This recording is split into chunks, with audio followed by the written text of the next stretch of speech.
Assalamualaikum warahmatullahi wabarakatuh. Sahabat, hari ini kita akan mengkaji tentang beberapa kepercayaan orang-orang di sekitar kita yang mungkin kita anggap hal yang mungkin mistis atau mungkin kata orang tua atau pamali, kata kocak kalau bahasa lainnya itu hal-hal yang mungkin bagi kita itu hal-hal yang mungkin tidak masuk akal. Tapi sebenarnya itu masuk akal, tapi dengan bahasa yang berbeda. Apa maksudnya? Ini misalnya, di daerah saya itu ada sebuah pesan orang tua bahwa kalau nyapu itu misalnya kita harus bersih.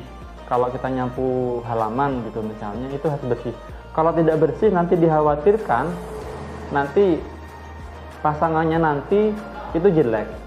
Jadi kalau saya laki-laki, saya nyapu halaman, itu kalau kita nyapunya kotor, nanti istri saya nanti akan jelek. Kalau dia perempuan, nyapu halamannya kotor, nanti suaminya itu jelek, berewokan katanya.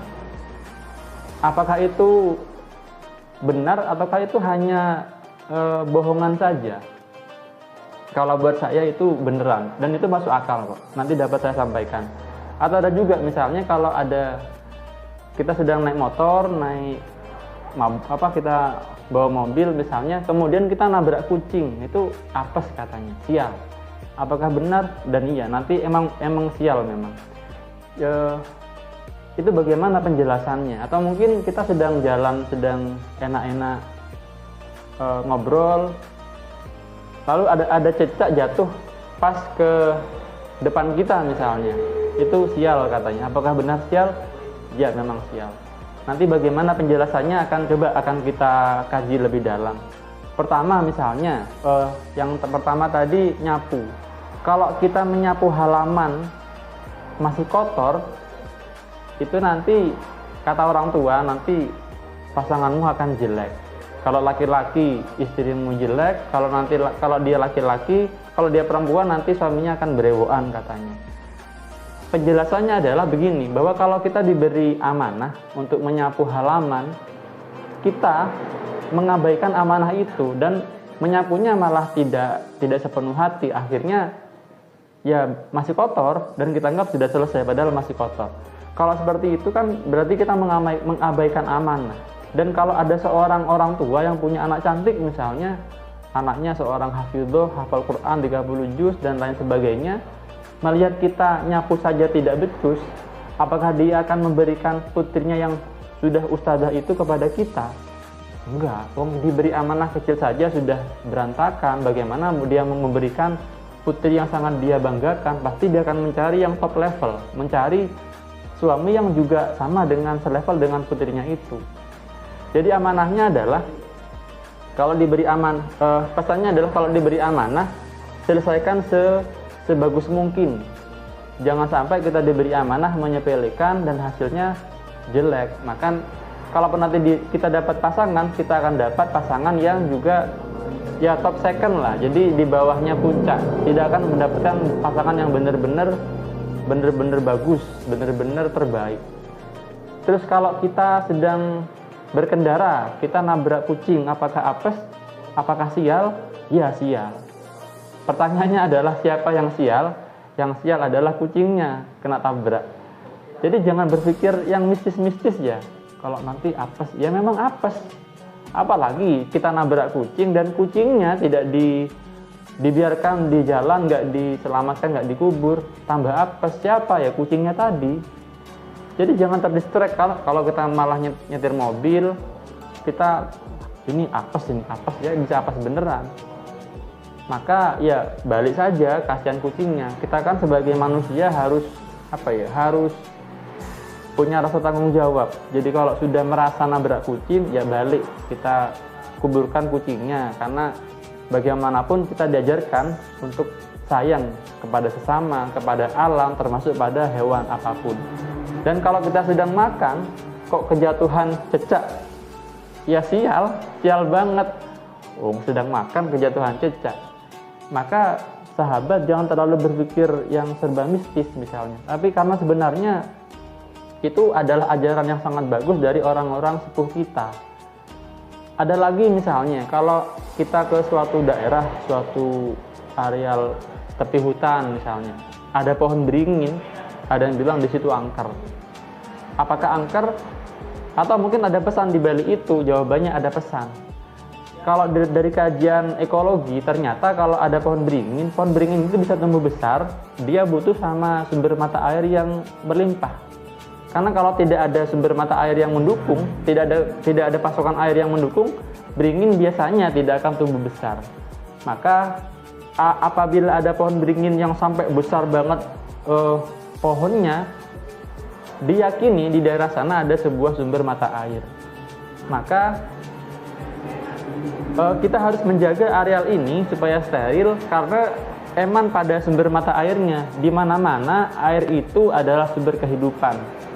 Maka apabila ada air, dijaga, jangan sampai areal ini dirusak oleh kita. Maka akhirnya muncul ketika ada pohon beringin yang besar, itu angker, agar kita steril gitu loh. Jadi ya itu yang saya pahami. Jadi tidak semata-mata karena mistis. Atau misalnya kalau kata saya pernah dulu pas saya masih kecil ya, masih remaja, saya bangun jam 3 pagi, kemudian selesai ya bersih-bersih dan lain-lain, saya nyapu depan halaman karena nganggur, ngapain ya jam 3:30. Ya saya nyapu. Kata mbak saya, jangan nyapu sebelum subuh. Nanti jadi miskin. Nanti kamu jadi orang miskin.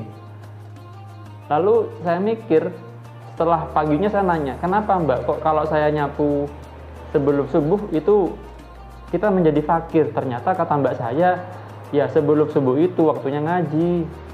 Waktunya kita ya ngaji, baca wiridan, ya bukan nyapu.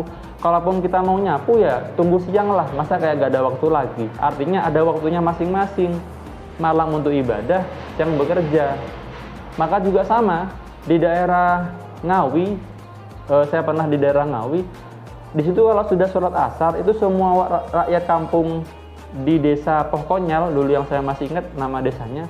Di situ kalau sudah sholat asar, ya tidak ada kegiatan, nggak ada orang bekerja sesudah sholat asar. Karena seolah-olah kayak mungkin budak mungkin. Atau kita jadi orang yang kayak gak punya waktu. Jadi semua itu ada waktunya masing-masing. Kalau orang yang merdeka, ya sudah, kita dapat mengatur kapan kita mau bekerja, kapan kita mau istirahat, kapan kita mau beribadah dengan tenang, maka diatur. Jadi kalau sudah malam hari ya waktunya ibadah. Jadi kata-kata kalau sebelum subuh nyapu itu menjadi fakir, ya artinya ya jangan. Itu sikapnya yang fakir, ada waktunya ibadah kok kalian sok rajin gitu ya. Jadi rajin pun ada waktunya. Atau juga ada sebuah kata-kata orang tua, jangan kotean. Itu kalau kita ada bangku dibuat dangdutan misalnya. Kan sering ya di SMP mungkin kotean dibuat lagu-lagu sambil nyanyi. Itu nanti banyak utangnya. Ini kalau diibaratkan sedang kita bekerja tapi kita malah main-main. Waktunya bekerja dibuat ya senda gurau. Akhirnya pekerjaannya jadi berantakan. Ya kalau ini diteruskan ya nanti hasil kerjaannya pun tidak akan maksimal dan bisa berakibat dipecat mungkin. Kalau waktunya kerja kita keluyuran. Maka dari sini ada sebuah ajaran, ya jangan kotean karena ini waktunya belajar, jangan main-main. Pesannya adalah kalau kita sedang bekerja sesuatu, lakukan sepenuh hati, jangan setengah-setengah. Maka kalau hal yang kecil pun kita lakukan sepenuh hati, insya Allah nanti hasilnya akan maksimal. Apabila kita fokus pada sesuatu, hasilnya akan lebih maksimal daripada tidak fokus. Jadi kalau ada istilah, ada teman mungkin tidak belajar, dia pinter, dia nggak belajar tapi dapat juara 1. Maka saya jawab, bagaimana kalau dia belajar? Mungkin juara nasional mungkin. Nggak belajar aja dia bisa juara kelas. Kalau dia belajar, juara kabupaten sampai juara nasional. Maka pesan saya, walaupun mungkin kita menjadi seorang penyapu jalan, maka sapulah dengan sebersih mungkin, dengan sepenuh hati. Hasilnya akan maksimal. Karena kita sebagai umat Nabi Muhammad SAW itu dinilai dari bagusnya perbuatan kita, bukan kuantitasnya. Karena kalau berbicara kuantitas, kita mungkin kalah dengan umatnya Nabi Musa, umatnya Nabi Nuh dan lain-lain. Tapi makanya kita tuh menangnya di kualitas. Jadi kalau kita beraktivitas, marilah kita lakukan sebaik mungkin. Maka ya begitu sahabat, marilah kita bekerja apapun sebaik mungkin. Demikian tema kita hari ini, semoga bermanfaat. 8 dikurangi 4 sama dengan 4. Demikianlah ulasan, semoga dapat dan bermanfaat. Wa'alaikum warahmatullahi wabarakatuh.